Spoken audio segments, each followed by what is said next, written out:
Hello guys, meron tayo rito na controller na hindi gumagana yung circle saka yung triangle niya. So makikita natin dito pag tiningnan natin sa computer.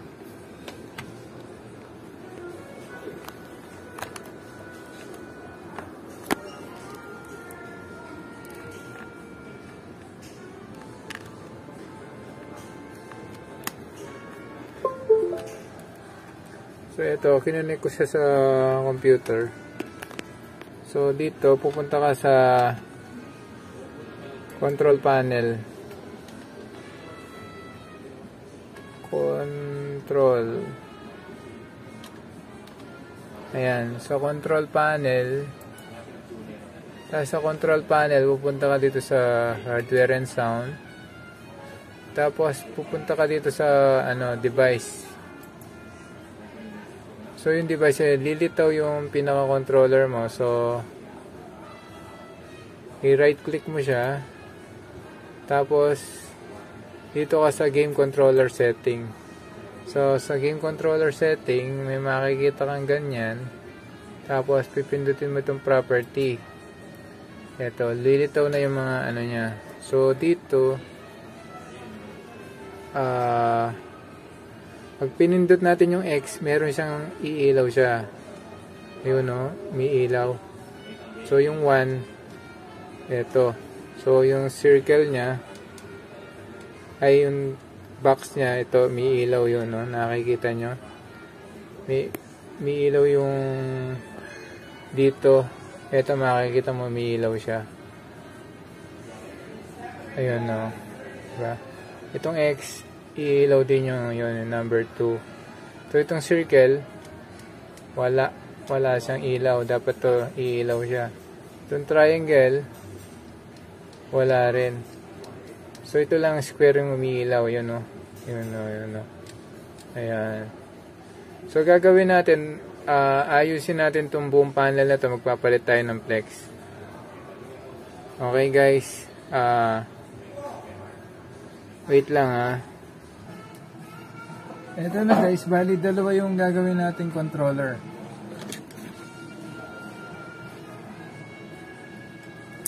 So, bubuksan muna natin siya.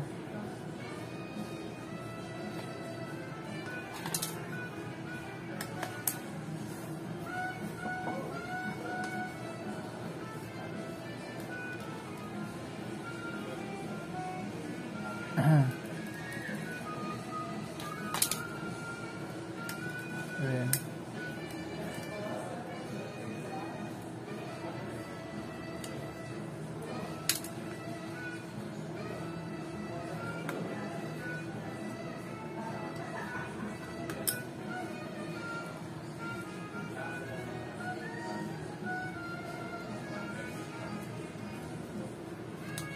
Nangalawang na mismo yung tornilyo niya guys, So, tapos pagbubuksan mo siya dito, ipupul mo na pababa to, ito naman pataas. Yun. Tapos ng kabila. Yun.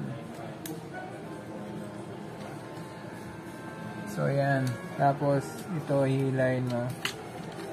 So, ayan guys, nahihila na siya.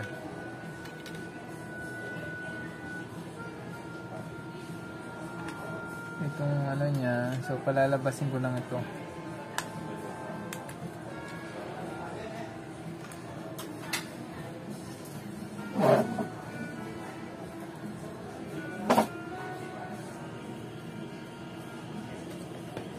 So ito ang dumi niya. So tapos gagawin natin i-disassemble natin yung battery niya. Tatanggalin natin.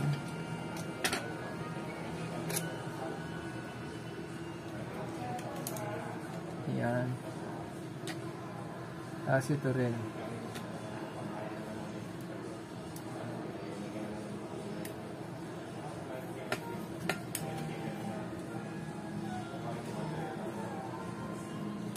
Yun.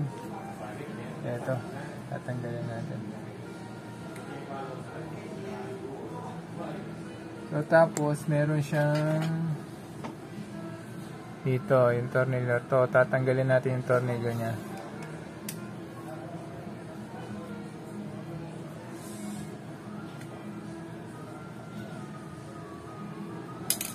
Ayan, tanggal na siya. Ngayon, tataas natin to.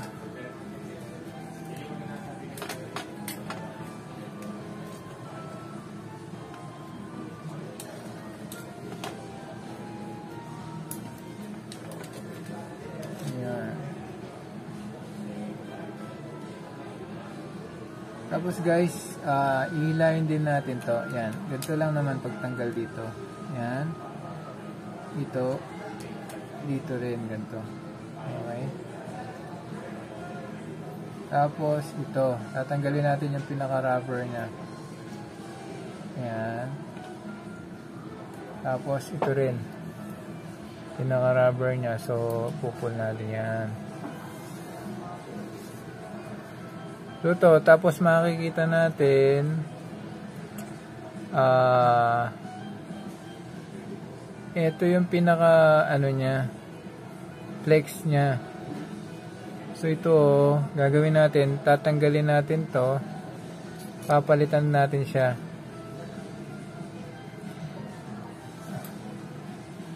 Guys, yun. Ito.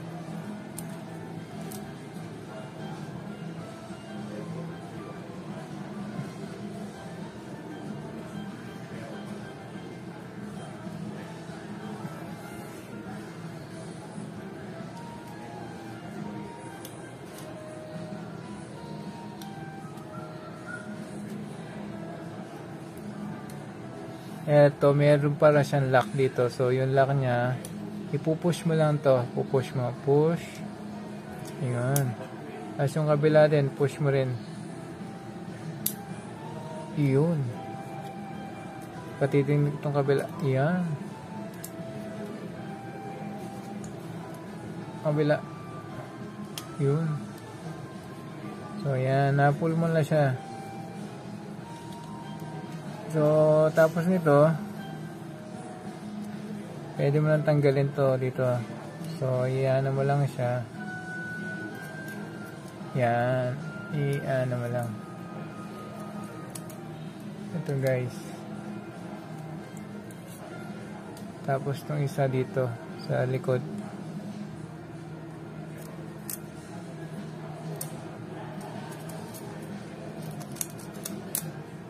Ito guys, ito yung itsura niya. So ito yung itsura ng flex na papalitan natin. So ngayon, maghahanap muna ako sandali. Okay guys. So ito guys, nakakita na ako.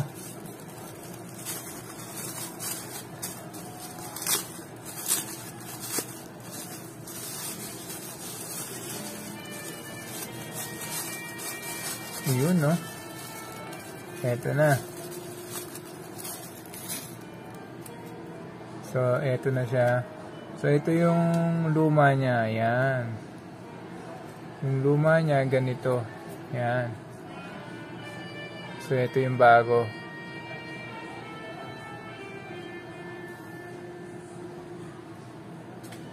So, ngayon, ikakabit na natin siya.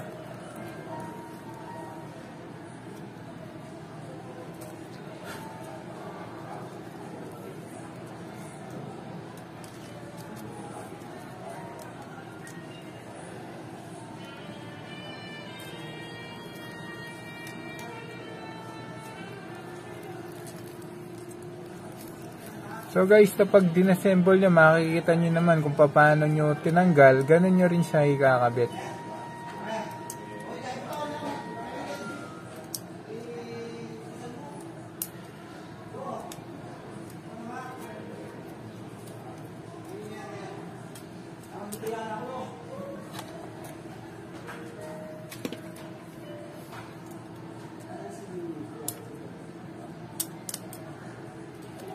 So pagkakabit pala rito, yung mas unahin natin to, itong dito sa ano niya. Yan. Yun. Tapos, papasok natin to. Yan.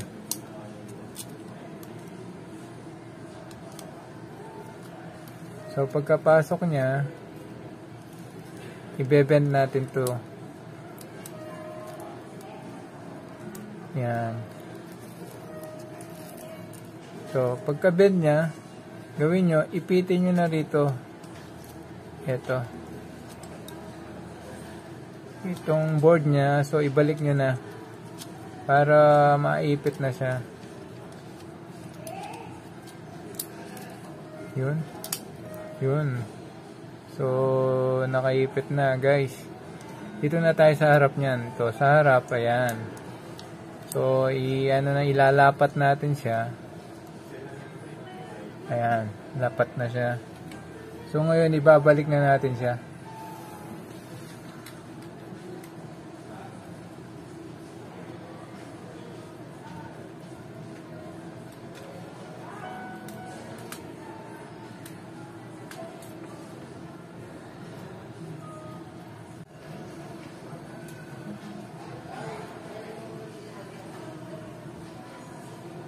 So guys, malapit na natin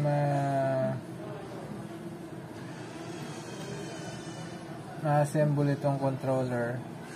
So pagkatapos nito, tatry natin siya.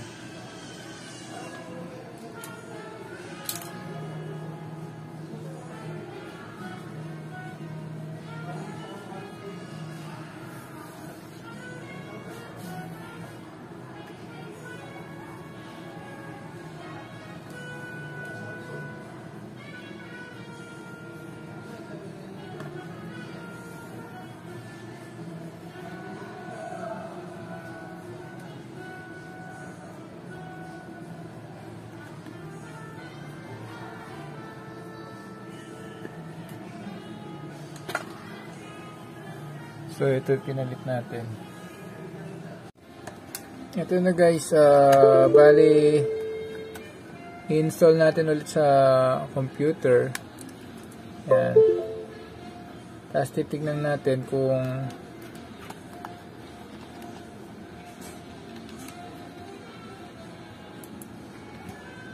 yan. Tapos titignan natin kung nagpa-function na. So, yung circle, ayun o, nakikita yung nag-iilaw yung number 3.